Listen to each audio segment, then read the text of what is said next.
నమస్తే.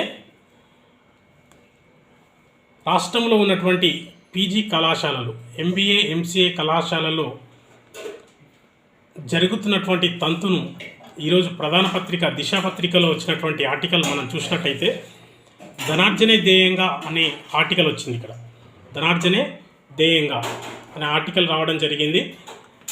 ఈ ఆర్టికల్ చూసినట్టయితే మనకి స్పష్టంగా అర్థమవుతుంది. ఎంబీఏ, ఎంసీఏ కళాశాలలో ఈ సంవత్సరం కాదు, గత కొన్ని సంవత్సరాలుగా కూడా తరగతులు నడుస్తలేవు. కాలేజీలు ఎక్కడో ఉంటాయి. విద్యార్థులు హైదరాబాద్లో ఉన్నటువంటి వాళ్ళ సెంటర్లలో కాలేజీల సెంటర్లు ఉంటాయి.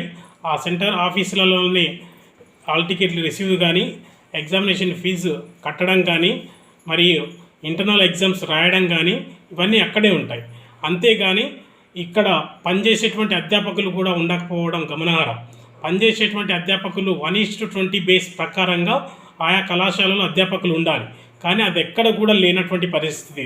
తనిఖీల సమయంలో మాత్రమే అధ్యాపకులను నియమిస్తున్నటువంటి కొన్ని కళాశాలలు తనిఖీలు అయిపోయిన వెంబడే మరుసటి రోజు నుంచే వాళ్ళెవరు కూడా కళాశాలకు హాజరు కావడం లేదు.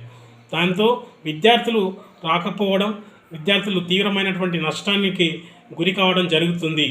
ఏది ఏమైనా ఈ దిశ పత్రికలో వచ్చినటువంటి ఆర్టికల్ ఒకసారి చూసినట్టయితే కొన్ని కాలేజీల పేర్లు కూడా రాయడం జరిగింది.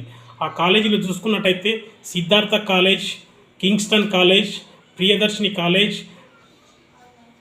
College, PV Ramareddy college, Omega college, Siddhartha degree college, Sanvi PG college, saint బెఫరీస్ college, Suprabhat college, Vijaya college, Vivekananda college, saint Vincent college, Riya school of management, noble PG college, ఇలా చెప్పుకుంటూ పోతే కొన్ని కాలేజీల పేర్లు డైరెక్ట్గా దిశ ఆర్టికల్లో రాయడం జరిగింది. ఈ కాలేజీలకు గతంలోనే నోటీసులు అందజేసిందండి.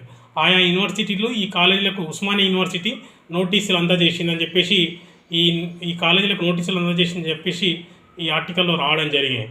అంటే ఈ కాలేజీలే కాదు, దాదాపు 99% కాలేజీలలో తరగతులు నడవడం లేదు, అధ్యాపకులు లేరు. ఓన్లీ రియంబర్స్మెంట్ మాత్రం ఎన్క్యాష్ చేసుకుంటున్నారు కాలేజీలు. విద్యార్థులు కట్టే ఫీజులను ఎన్క్యాష్ చేసుకుంటున్నారు యాజమాన్యము. దీని ద్వారా నష్టపోతున్నది విద్యార్థులు మరియు నిరుద్యోగ సమస్య పెరిగిపోతుందని చెప్పేసి కూడా దీని ద్వారా మనకు అర్థమవుతుంది. రాష్ట్ర ప్రభుత్వము విచారణ కమిటీ వేసి ఖచ్చితమైనటువంటి విచారణ చేసి తగిన చర్యలు తీసుకోవాలని చెప్పేసి తెలియజేస్తున్నాం.